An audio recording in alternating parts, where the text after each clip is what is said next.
What is going on? Hope everyone's doing well. Hopefully, we had that good discussion about what happened the day before. This is Gingerbread Girl number 4. So, we're going to start getting the inklings of something bad happening here towards the end, but we're going to start reading first. So, let me get rid of me and put this on the page. And that's not the page I want. No, it's right here. This one. So we're at the top right here after these three little dots. For the next 3 weeks, her life became one of stark simplicity. She drank coffee, orange juice for breakfast, ate huge green salads for lunch, and devoured Stouffer's cuisine for dinner, usually mac and cheese or boil in the bag chipped beef on toast, what her dad called blank on a shingle. Sometimes you'll hear that SOS, blank on a shingle. I wonder if any of your parents might call it that because it's I don't know, maybe your grandparents, but I do know like the army at one time, if you were in the military, they would serve that stuff. I think it's pretty cheap to make, and I think some people actually like it, but blank on a shingle. That's what it's called. SOS. So she's saying that. Back to that. Back to this. Back to this right here. Her dad called it. You can read it right there. We're in the middle. We're in the middle, somewhere around here. The carbs came in handy. In the morning, it was cool. She ran barefoot on the beach, down close to the water where the sand was firm and wet and mostly free of shells. In the afternoon, when it was hot and frequently showery, she ran on the road, which was shady for most of its length. Sometimes she got soaked. On 3 occasions, she ran on through the rain, often smiling, sometimes even laughing. And when she got back, she stripped in the foyer and dumped her soaking clothes in the washer, which was conveniently only 3 steps from the shower. At first, she ran 2 miles on the beach and a mile on the road. After 3 weeks, she was doing 3 miles on the beach and two on the road. Rusty Jackson was pleased to call his getaway place the Little Grass Shack, after some old song or another. It was on the extreme north. Remember Rusty Jackson? That's her dad. So her name must have been Emily Jackson at one time. Not that that's important, but not her maiden name. I can't remember her married name now, but it was on the extreme north end, and there was nothing like it on Vermilion. Everything else had been taken over by the rich, the super rich, and at the extreme south end, where there were three McMansions. McMansions. Those, it comes from McDonald's. If you go to McDonald's, you're pretty much getting the same meal every single time, loaded with fat, loaded with salt, not that original. So a McMan, actually, I think we've read about McMansions already, paper towns, long time ago, probably first quarter. They're just these great big houses that pretty much all look the same. Yeah, we did. We read about McMansions back then. Only once, so you might have forgotten. McMansions, the absurdly rich. Trucks filled with groundkeeping gear, sometimes past M on her road runs, but rarely a car. The houses, come on, this isn't going well. The houses she passed were all closed up, their driveways chained, and they would stay that way until at least October, when the owners started to trickle back. She began to make up names for them in her head. The one with the columns was Tara. The one behind the high barred iron fence was Club Fed. The big one, hiding behind an ugly gray concrete wall, was the pillbox. Keep in mind that one. Ugly gray concrete wall, the pillbox. Screened by palmettos, travelers' palms, was the Troll House, where she imagined the in season inhabitants subsisted on Toll House cookies. On the beach, she sometimes saw volunteers from Turtle Watch and soon came to hail them by name. They would give her a "Yo, M" in return as she ran past. It was rarely anyone else, although once a helicopter buzzed her. The passenger, a young man, leaned out and waved. M waved back, her face safely masked behind the shadow of her FSU Knowles cap. So she also has an FSU. They are the Seminoles. She also has a cat. She shopped at the Publix, 5 miles north on US 41. Often on her ride home, she would stop at Bobby Trickett's used books, which was still far bigger than her dad's little retreat, but still your basic conch shack. There, she would buy old paperback mysteries by Raymond Chandler and Ed McBain. Their pages, dark brown at the edges, yellow inside. Their smell, sweet and as nostalgic as the old Ford Woody station wagon she sighted one day tooling down 41 with two lawn chairs strapped to the roof and a beat to crap surfboard sticking out the back. Just in case you don't know, let's take a look at what a Woody station wagon is. And it looks like that. So that car right there, it's just like fake wood paneling right there. Woody station wagon.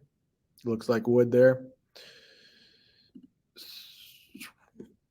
So nostalgic. If you know nostalgia, you're looking back in time fondly. So maybe one of your birthday parties, when you think about it, you have a little nostalgia. You're happy to think about it. Nostalgia. All right, back to this. Let me get rid of my face here. Right at the bottom here. There was no need to buy any John D. McDonald's. I think that's an author. I don't know. Her father had the whole set packed into his orange crepe bookcases. By the end of July, so she's been there almost 2 months, right? Didn't she get there at the beginning of June? She was running 6 and sometimes 7 miles a day. Her boobs no more than nubs. Her butt mostly non-existent. And she had lined 2 of her dad's empty shelves with books that had titles like Dead City, 6 Bad Things. Ooh, is that a little foreshadowing? Maybe some bad things to come? I don't know. They could be any kind of, they could be any, what do you call those? Titles. They could be any title. Happens to be some bad ones right there. Dead City, 6 Bad Things. The TV never went on at night, not even for the weather. Her father's old PC stayed dark. She never bought a newspaper. Her father called her every second day, but stopped asking if she wanted him to yank free and come down after she told him that when she was ready to see him, she'd tell him so. In the meantime, she said that she wasn't suicidal. True. Not even depressed. Not true. And she was eating. That was good enough for Rusty. They had always been straight up with each other. She also knew that summer was busy time for him. Everything that couldn't be done when kids were crawling all over the campus, which he would always call the plant, had to be done between June 15th and September 15th, when there was nobody around but summer students and whatever academic conferences the administration could pull in. Also, he had a lady friend, Melody, her name was. Em didn't like to go there. It made her feel funny, but she knew Melody made her dad happy, so she always asked him after her. Fine. Her dad invariably replied, Mel's as dandy as a peach. Once she called Henry, and once Henry called her. The night he called her, Em was pretty sure he was drunk. He asked her again if they were over. Top of the next column. And she told him again that she didn't know, but that was a lie. Probably a lie. Nights, she slept like a woman in a coma. At first, she had bad dreams, reliving the morning they had found Amy dead over and over again. In some of the dreams, her baby had turned as black as a rotten strawberry. In others, these were the worst. She found Amy struggling for breath and saved her by administering mouth to mouth. They were worse because she woke up to the realization that Amy was actually the same old dead. She came from one of these ladder dreams during a thunderstorm. So ladder, it's not like the thing you crawl up to get to the roof or something. But since she just mentioned 2 different dreams, one is the black as a rotten strawberry, and the other one where they actually save her in her dream. So she's talking about the ladder. That means the second one, or the last one. If she had meant this one, you might hear her say the former. So when you're talking about 2 things, the former is the first one mentioned, the latter is the last one mentioned. She came from one of these ladder dreams during a thunderstorm, slid naked from the bed to the floor, crying with her elbows propped on her knees and her palms pushing her cheeks up into a smile. So if you picture that in your mind, not the fact that she's naked, but if you picture that, I mean, it looks like I could probably put my picture on here. It's like, I mean, that's really like super sad because she's just like, crying so much, but it almost looks like she's kind of smiling. I mean, that's just like probably one of the lowest points of your life, I would think, when you're crying like that. All right, back to this, and I'm watch. When I click on, because I have to click back onto the page we're reading, it's probably going to skip around. Oh, it didn't. Nice.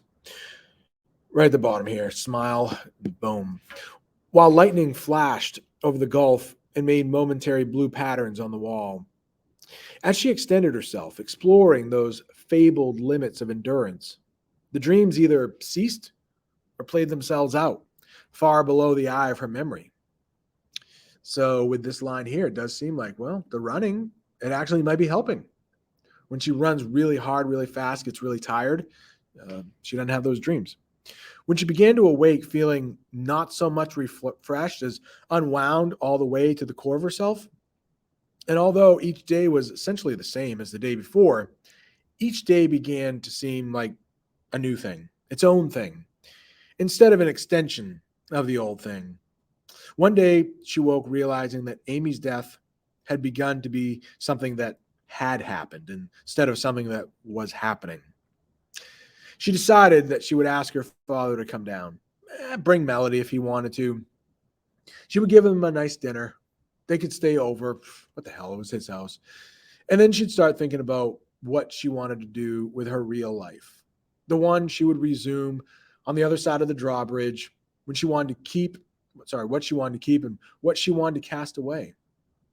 She would soon make that, she would make that call soon, she thought, in a week, 2 at the most. It wasn't quite time yet, but almost. Part 4. This is the first time we get a little hint of something might be wrong. Not a very nice man. One afternoon, not long after July became August, so even more time going on, Deke Hollis, told her she had company on the island. He called it the island, never the key. Deke was a weathered 50 or maybe 70. He was tall and rangy and wore a battered old straw hat that looked like an inverted soup bowl. From 7 in the morning until 7 at night, he ran the drawbridge between Vermilion and the mainland. This was Monday to Friday. On the weekends, the kid took over, said kid being about 30. Some days when Em ran up to the drawbridge and saw the kid instead of Deke in the old cane chair outside the gatehouse reading Maxim or Popular Mechanics rather than the New York Times, she was startled to realize that Saturday had come around again. Top of the next column. That afternoon, though, it was Deke. The channel between Vermilion and the mainland, which Deke called the throat, she assumed. So apparently Deke has a bit of an accent. Threat. So let's talk about this. Because it's an island, okay, because this is kind of important here. Because of an island, during the day, when ships are passing through, Deke or the kid will have to open up the drawbridge. For a brief period of time, you can't get on or off the island.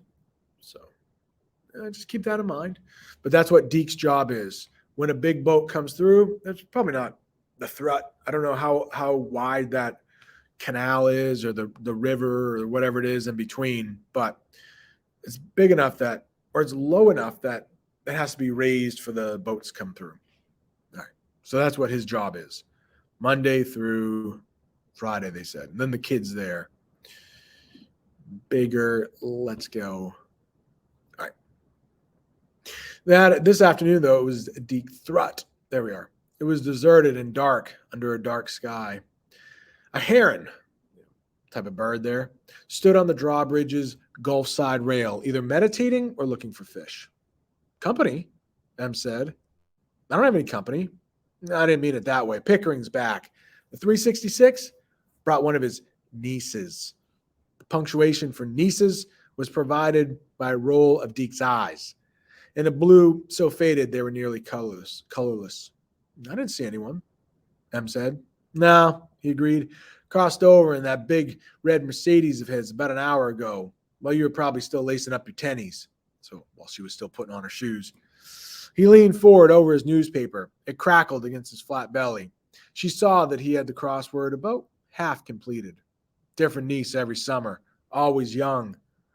He paused. Sometimes two nieces, one in August and one in September. I don't know him, Em said.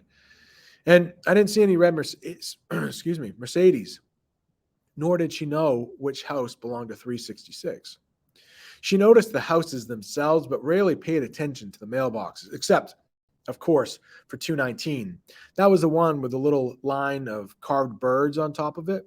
The house behind it was, of course, Birdland. Just as well, Deke said.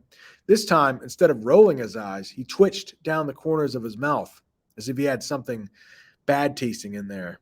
He brings him down the Mercedes, top of the next column, and takes him back to St. Petersburg in his boat. Big white yacht, the playpen. Went through this morning. The corners of his mouth did that thing again. In the far distance, thunder rumbled. Uh-oh. If this was a movie, like the thunder rumbling, it might be foreshadowing for something bad that's going to happen. Since this is a book, well, maybe that too.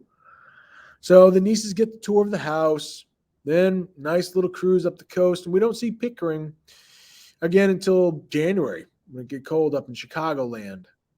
Em thought she might have seen a moored white pleasure craft on her morning beach run, but wasn't sure. So that's just another way to say Mercedes, not a Mercedes, a yacht.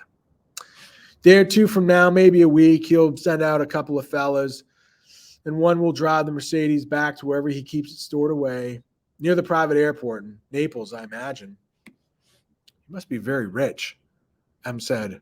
This was the longest conversation she'd ever had with Deke, and it was interesting, but she started jogging in place just the same, partly because she didn't want to stiffen up, mostly because her body was calling on her to run.